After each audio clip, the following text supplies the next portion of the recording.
Assalomu alaykum tabiat ixlosmandlari, ekzotik qushlarga qiziquvchilar, hayvonlarga. Bilasizlar, profilimiz ulug' boramiz, ya'ni ekzotik qushlar, hayvonlar. Yangi boshlovchilarga shu bir ikkita maslahatlarim bor, eslatib o'taman. Yangi boquvchilarga maslahatim shuki, shu 3-4 ta xatoliklarni qilinmasa, albatta qush sog'lom holatda yuradi. Bu mana qushxonaning yo'lagi ko'ryapsizlar.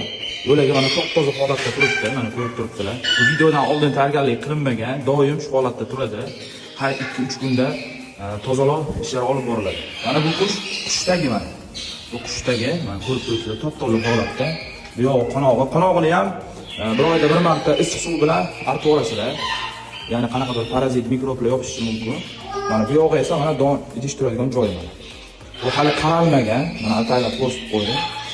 Suv idishni yuvamiz, meva idishni yuvamiz, bu idishlarga bir qator qarab qo'yiladi. Bu yerga qush qo'yib turib, don yeyishni boshlaydi. Shu asosiy maqsad qushlarni toza holatda tutilsa, kasal bo'lmaydi. Sizlarga bir eslatma bu ham, bilganlar uchun eslatma, bilmaganlar uchun maslahat bu. Bizni kuzatishda davom etinglar. Videoga o'zingizlar bir reaksiya bildirib qo'yasizlar va kommentda qoldiringlar. Salomat bo'linglar. Bundan-da qiziqarli videolar, maslahatlar Takadum Farmda bo'ladi. Albatta obuna bo'lib qo'yasizlar.